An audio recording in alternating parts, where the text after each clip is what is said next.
Even though rents are increasing at such a rapid rate here in Calgary, Alberta, it's actually quite difficult to find a good cash flowing investment property right now in this city. So with that being said, what I'm going to do is I'm going to try and showcase to you a little bit about what's going on in the investment market here in Calgary. The video will be long. There's chapters along the bottom. Make sure to go and scroll to the different chapters that you want to watch. I'm not expecting you to watch the entire 20-25 minute video. So let's get into it.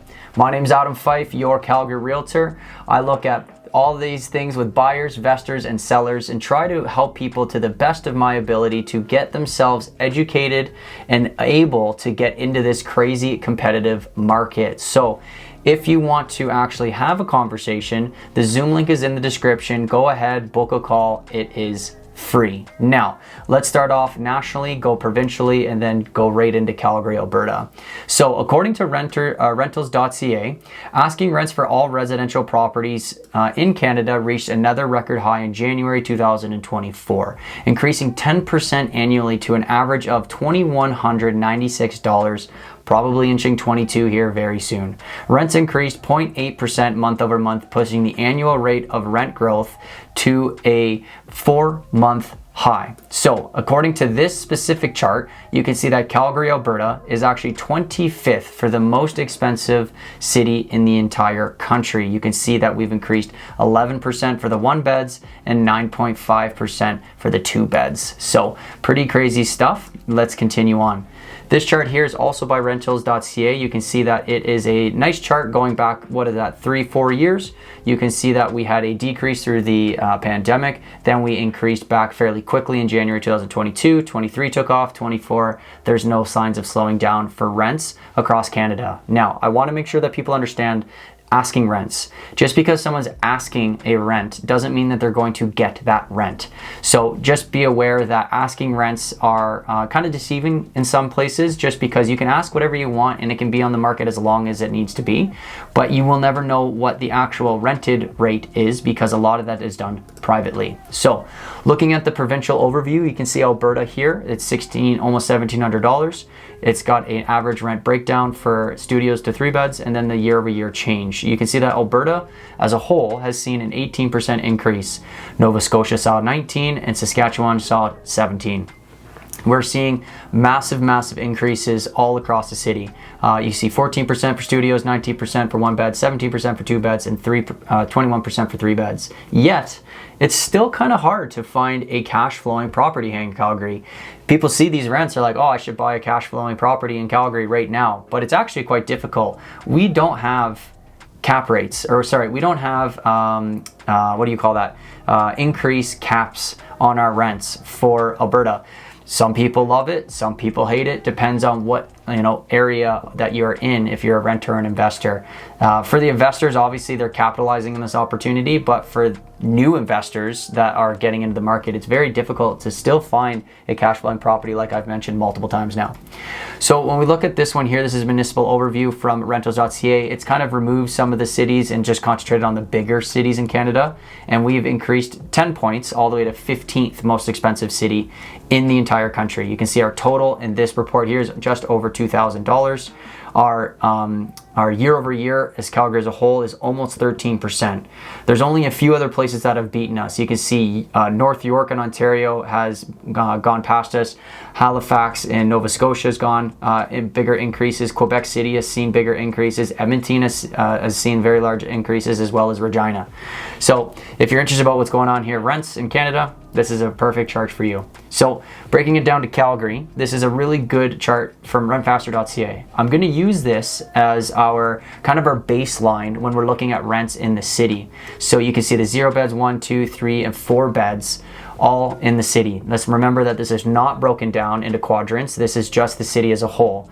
Now, the red arrow up is increasing, which is not good for a renter, and the green arrow down is a decrease, which is good for the renter. This video is geared towards investors, so if you're looking at this chart, just make sure that you understand it's a little bit reversed there with their color and arrows.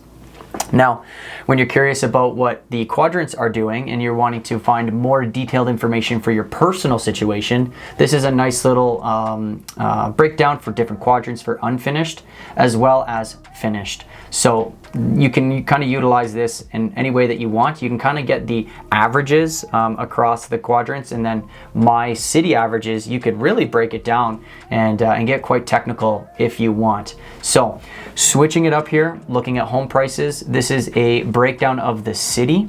So one thing I just want to really showcase here is places like Northwest Calgary, very sought after. A lot of people want to move and buy properties there. It's $619,000 for the average total residential home, all property types morphed into one. When you look at South and Southeast, there is a $70,000 decrease in price point for those two quadrants. They're very popular when it comes to rentals, and they're a little bit less expensive. So when you want to buy an investment property here in Calgary, it is important that you're considering places like North, South, Southeast, maybe even Northeast and East, right? So it really depends on what your goals are and what you're trying to accomplish, because every place in the city is very different, right? There's different rents, there's different asking prices, yada, yada, yada. So now let's break it down a little bit more into property pricing. If you want to know more about this, go ahead and watch my monthly market report. My monthly market report, I will dive into these numbers in a lot more detail. Total residential is everything combined into one, it's 572. Detached is now above $700,000, first time in our history. Semi-detached is down from last month, but we're still at 625. You can see that townhouses are on average 426, and apartments on average are 324,000. So I'm not going to use these exact numbers, but this is just a general overview of what pricing is in Calgary. So the caveat, I'm not a mortgage professional. I really want to make sure that people have a very clear understanding that I'm not a mortgage professional, not a financial advisor. It is very important that you consult with a mortgage professional before you consult a realtor. If it's in Calgary, if it's any other city, it doesn't matter. Go and consult your mortgage and financial advisors first. I use free online tools to calculate average numbers. These are not exacts, these are averages, these are basic numbers to kind of paint a picture.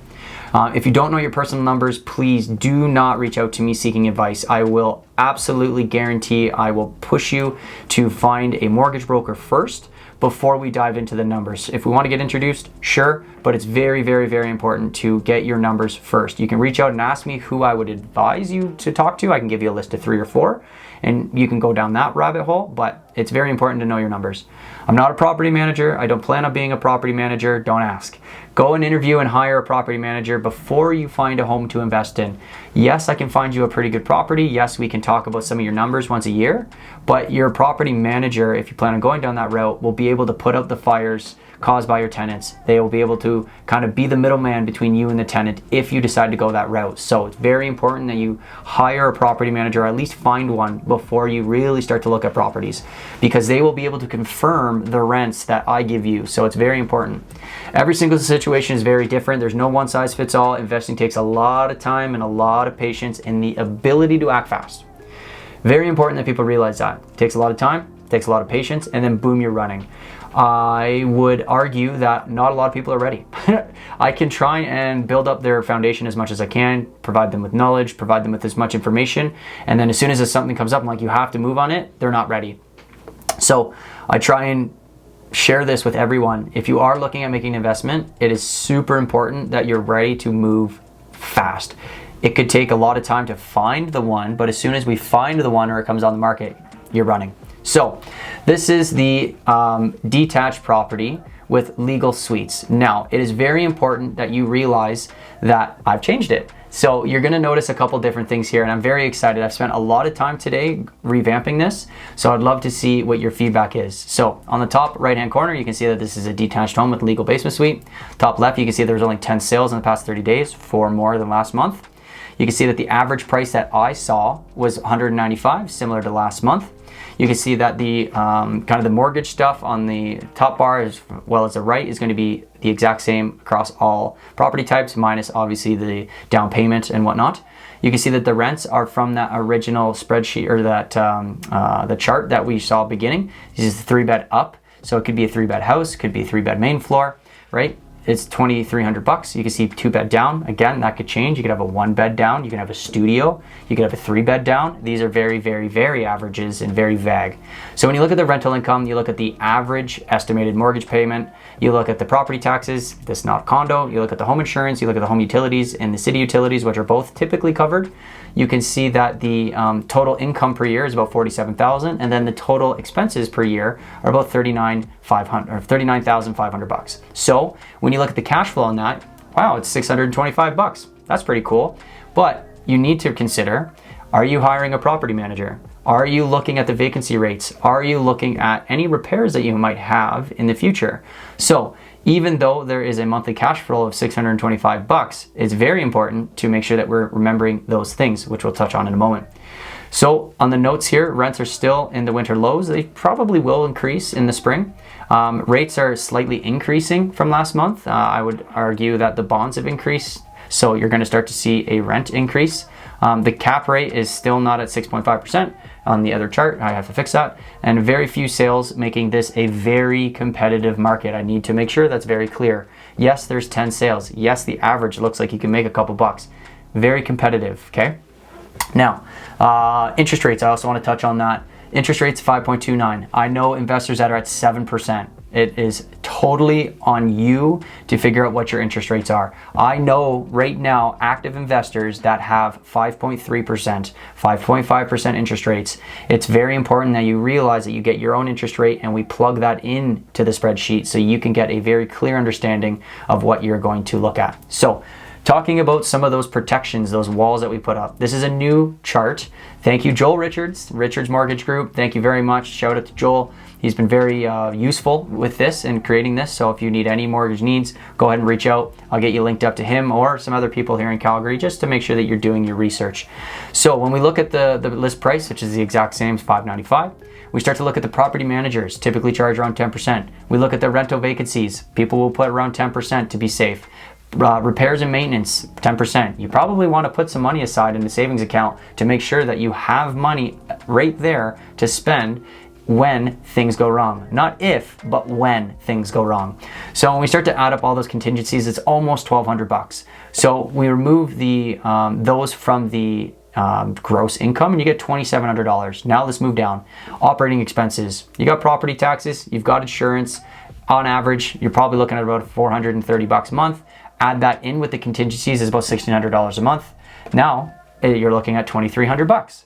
So when we add in that, now your income is about $2,300. Let's look at your mortgage, $2,800. Okay. So now when we add those numbers together, or sorry, we subtract those numbers, my apologies, you can see that it's a negative $550 a month, making that not exact cap rate because I've included the vacancy rate and the repairs of 4.67. I'm going to continue to run this style of cap rate because I really want people to know what that final number is. I know that people would frown upon that, but I really want to add in at least the vacancy rate and the repairs safeguards so people can see it. I'm not going to add in the mortgage, just those safeguards. So if someone was willing to ignore the safeguards and you know what, they were okay with having a negative $500 by ignoring the vacancy rate or ignoring the repairs or ignoring the property manager, whatever they decide to do, yes, you could still cash flow, but it's not a safe investment.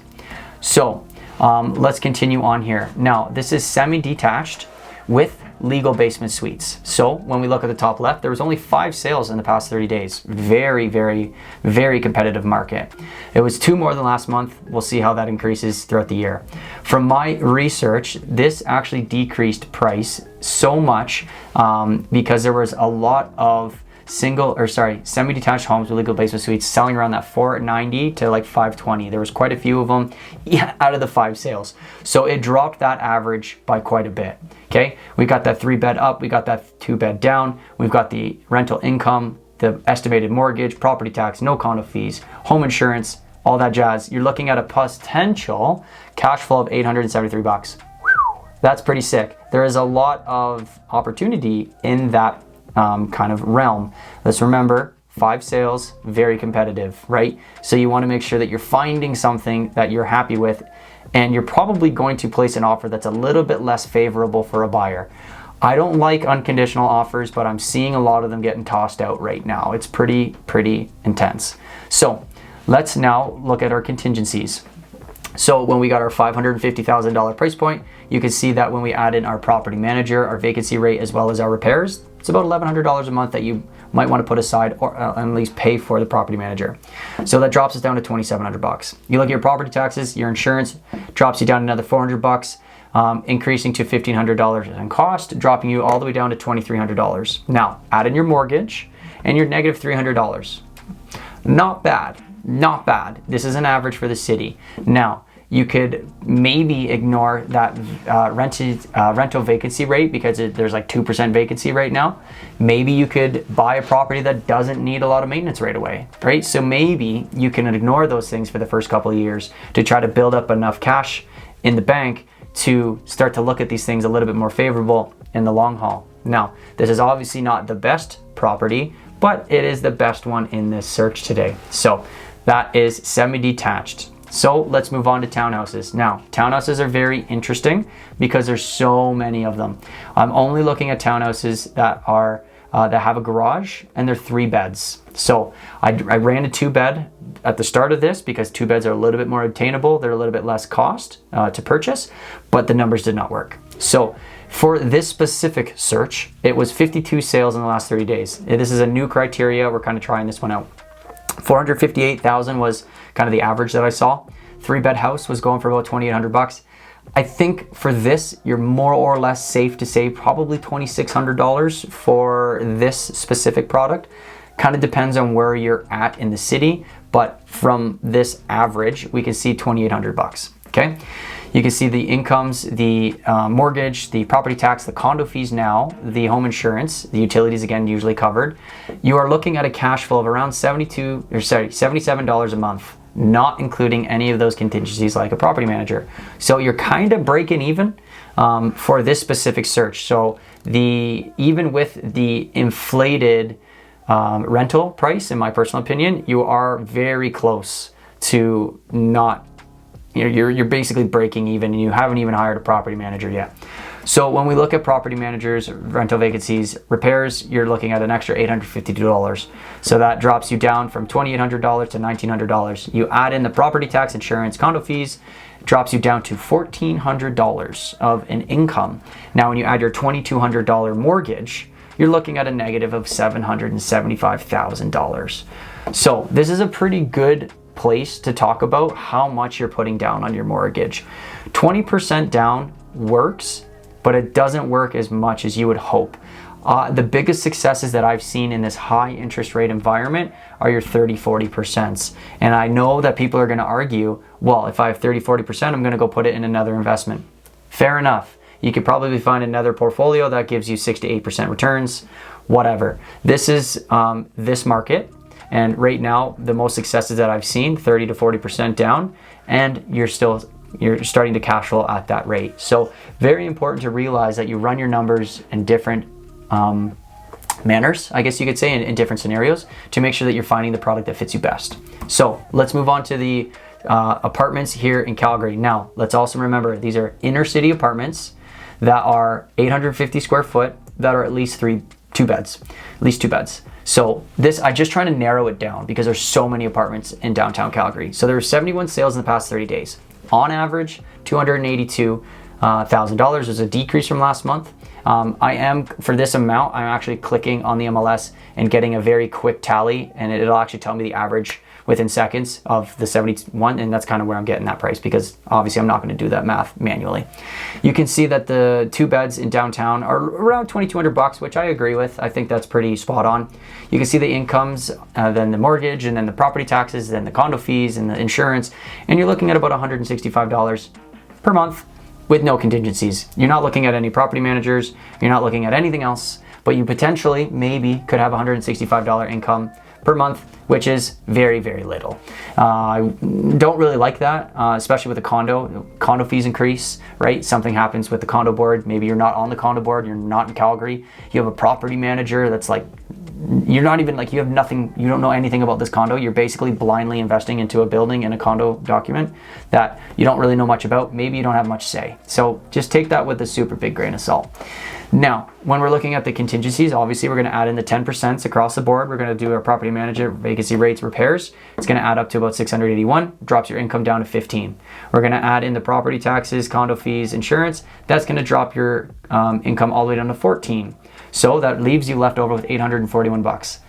Now you have a mortgage. Now you have a mortgage of $1,300. That looks like you have a negative of $500 a month with all of these contingencies. So really important to realize that not all investments work. I would say the greater majority, about 80% in my personal opinion, don't work in Calgary right now. Maybe I'm gonna have some realtor reaching out to me thinking I'm dumb because everything's a good investment because long-term appreciation, Calgary market's doing very well, doesn't seem like it's slowing down. Fair enough.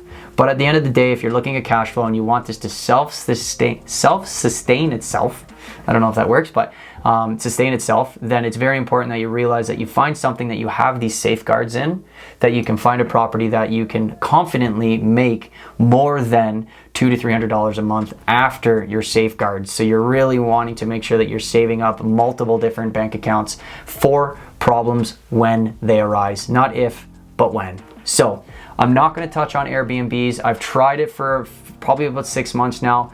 It's very difficult. Airbnbs are so up and down. Short-term rentals are so up and down. I know people that can make $3,000 one month in the Stampede, and then they'll lose $2,000 the next month, in the winter months. So it's very important that people who want to get into the short-term rental market are being realistic and they're being smart with their finances. They want to make sure that they're walking away with enough money every single month to pay their mortgage in the slow season. So it's very important that you know that. If you are looking at getting into the short-term rental market, I'm all for it. I would love to point you in the right direction. I can even set this up for you in a way that will work for short-term rentals, but we just need to make sure that we're getting the numbers from a professional. I have been working with Your Key Short-Term Property Management, and they are very good at their estimations, so feel free to reach out. Request that if you want. I can get you connected, but they are so vastly different in the city. I just don't want to blanket it anymore because it's very difficult to showcase what that is. It is very important to realize that mortgages will also differ or vary on short-term rental product. I do have mortgage brokers that have lenders that will allow for short-term rentals. They will factor in the income from short-term rentals, but it is a completely different approval process than it would be if you're looking for a long-term rental property. So that was long-winded. I appreciate it. It's around 20 minutes here, so not too bad. Thank you very much. I look forward to all of the comments from people who are going to be letting me know what they think of this new spreadsheet. If you want to get set up on it, you just let me know. Comment below, email me, text me.